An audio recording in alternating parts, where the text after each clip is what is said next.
L'association Terre à Terre, sa première mission, c'est de contribuer à la régénération de la biorégion.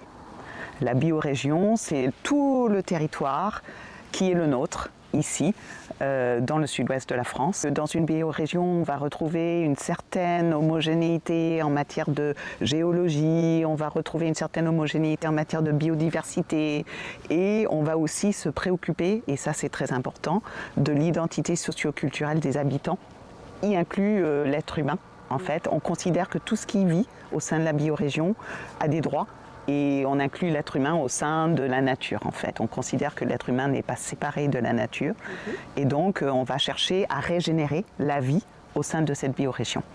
Peut-être le principe de base est qu'on va traiter les choses de manière holistique. Donc, pour comprendre ce qu'il y a à l'intérieur de ce tout, nous, on l'a décomposé en 6 domaines. Et le premier domaine d'activité touche à ce qui est la régénération de la biodiversité. Et donc, on met au sein de ce même domaine tout ce qui touche à l'agriculture. Parce qu'on sait aujourd'hui que l'agriculture a un impact très important sur la biodiversité, surtout dans notre biorégion. C'est là où on va traiter évidemment tous les sujets de régénération de l'eau et tous les sujets de régénération des sols. Le deuxième domaine d'activité, on est sur, quand on veut vivre de manière régénérative, comment on se loge.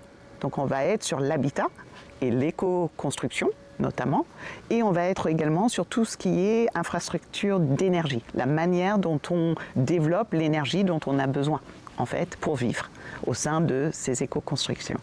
Le troisième domaine d'activité, on est sur des choses un peu plus humaines, on est sur les interactions entre nous et avec la nature, donc on est sur les éléments culturels, les comportements, les habitudes, et donc du coup ce domaine on l'a nommé culture et gouvernance.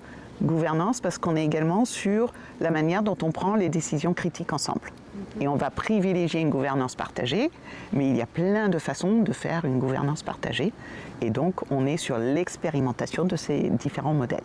Quatrième domaine, on est sur comment est-ce qu'on fait vivre tout ça. Quel est le modèle économique qui va nous permettre de faire vivre et de soutenir tout ça d'un point de vue économique. Donc on va tester, expérimenter des nouveaux modèles économiques et parfois jouer avec des monnaies locales. Voilà, donc on l'a appelé système économique et monétaire. Le cinquième domaine d'activité est la santé et le bien-être. On estime qu'on peut mieux faire et qu'il y a peut-être un complément à apporter à notre système dominant de santé avec de la médecine alternative, mais pas que, avec surtout de la médecine préventive. Donc on l'a appelé santé et bien-être. On va privilégier toutes les activités qui permettent le bien-être de l'être humain et pas que. Voilà. Et le dernier domaine d'activité, on va être sur l'éducation, puisque pour que toutes nos expériences, si elles réussissent, puissent perdurer, il faut éduquer nos enfants à ces nouveaux modes de vie. Donc on est sur l'éducation de nos enfants, mais également la nôtre, puisqu'on sait qu'aujourd'hui, on a à faire à des choses qu'on n'a peut-être pas connues par le passé, et avec les crises qui s'accélèrent, on aura à faire à des situations encore nouvelles et complexes à l'avenir. Et donc du coup, on doit pouvoir s'adapter, et qui dit s'adapter, dit apprendre. Donc on est sur l'apprentissage continu de l'adulte également. Nous, notre première mission, c'est d'aller accompagner les projets qui existent déjà dans la biorégion, dans ces différents domaines. Il y en a plein. Cette biorégion a énormément d'énergie. Donc l'idée de notre projet, c'est ça. C'est fédérer tout ce petit monde, les faire se rencontrer entre eux et leur apporter, à terme, c'est pas encore tout à fait le cas, mais c'est notre ambition, leur apporter services administratifs, par exemple, moyens, ressources humaines, par exemple, au travers de bénévoles ou de salariés, leur apporter des ressources humaines et aussi leur apporter des fonds. Donc dans l'idée de les accompagner pour qu'ils puissent mieux faire encore ce qu'ils font déjà. Faire plus vite, plus grand, plus ample. Voilà. Donc ça c'est la première mission et je rajouterai à cela, si jamais on se rend compte qu'il y a un manque sur le territoire, dans nos 6 domaines, là il manque quelque chose, on peut aussi créer le projet. Vous donne un exemple ? Oui, on vient de créer le projet Restore, qui est un projet de castor mimétisme. Donc ça veut dire que on fait les castors humains. En gros, c'est ça. On fait des castors humains parce qu'on sait très bien que le castor est l'outil, entre guillemets, naturel de régénération des cours d'eau. Et pour rendre tout ça un peu plus concret pour les gens, c'était important d'avoir un lieu qui est un peu une vitrine en fait, de ce qu'on peut faire dans la biorégion. Voilà, donc on a 5 hectares de terrain, donc on s'est dit, c'est super. En plus, les terres sont pauvres, on est sur le Causse, donc il y a de la caillasse, très peu de sol. Quel endroit mieux que ça pour démontrer le potentiel de la régénération. Et donc, la première chose qu'on a faite, on le voit là-bas, c'est le potager. Et comme on n'a pas de sol, on savait qu'on n'allait pas pouvoir cultiver immédiatement directement dans le sol. Donc, on a construit des bacs surélevés en bois et on crée du sol à l'intérieur des bacs en utilisant les techniques de la permaculture avec des lasagnes. C'est des couches de matériaux naturels en alternant des couches azotées et des couches de carbone. Donc, c'est une façon de démontrer les choses au grand public. Tout un chacun peut venir ici voir comment nous, on se nourrit finalement, alors qu'on a très peu de sol. Il y a une serre aussi, non? Il y a une serre, on a construit une serre et effectivement, on a aussi construit des bacs à l'intérieur de la serre, parce que la serre, on l'a posée sur la caillasse et à faire ça. L'autre chose qu'on a faite aussi très rapidement, parce que sur ce terrain, on n'a pas d'eau, on n'a pas de source naturelle d'eau. En fait, nous, on la capte du ciel quand il pleut. Donc, on a mis en place des cuves de rétention d'eau de pluie. On a un énorme toit sur cette maison et on recueille énormément d'eau. On a creusé des mares derrière la maison.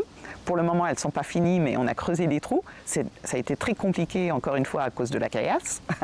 Mais le trop-plein des cuves va se canaliser, c'est déjà presque fait, se déverser dans les mares. Et comme on est un terrain en pente, l'eau peut aller d'une mare à l'autre. Comme on est sur un vallon, on a des dénivelés sur ce terrain et quand on descend tout en bas du vallon, dans la combe, c'est là où les terres sont les plus fertiles. Évidemment, c'est où il y a le plus de sol parce que l'eau ruisselle, quand il pleut, ruisselle vers le bas et c'est là où c'est le plus humide, évidemment. Donc effectivement, là, on pense qu'on peut cultiver directement dans la terre, qu'on a aussi une parcelle constructible sur ce terrain, mais c'est une parcelle qui fait 6000 m² à peu près et on voudrait démontrer comment on peut faire de l'éco-construction abordable, c'est-à-dire des petites maisons, on ne fait pas des maisons de luxe, mais des maisons qui sont bien pensées, bien agencées, avec des matériaux locaux et on va essayer de trouver un modèle économique qui nous permette d'assurer une certaine abordabilité pour tout un chacun. En fait, ça ne sera pas des maisons de luxe et l'idée c'est d'en faire une démonstration, donc on ne va pas chercher à vendre ces maisons, c'est plutôt des maisons qui vont être soit pour des personnes qui souhaitent s'engager dans le projet, s'installer ici, devenir sociétaires d'une coopérative, donc investir aussi un peu d'argent, mais nous aider à créer notre projet pour faire de la démonstration. C'est important d'avoir une diversité de population dans nos villages et donc du coup on aimerait aussi inciter les enfants des agriculteurs, locaux à rester et à s'installer en tant qu'agriculteurs en leur apportant une formation aussi sur l'agroécologie et sur le modèle économique qui leur permettra de vivre en cultivant ce que je disais tout à l'heure, des plus petites parcelles avec des agricultures de niche qui conviennent à nos sols et qui peuvent leur permettre de vivre sur place parce que voilà, ils seraient logés dans ces communautés de vie qu'on est en train de créer et ils pourront travailler aussi les terres qui sont juste là en fait.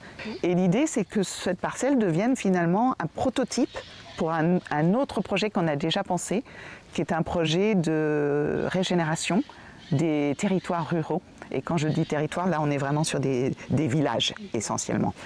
Je te remercie énormément. Je t'en prie.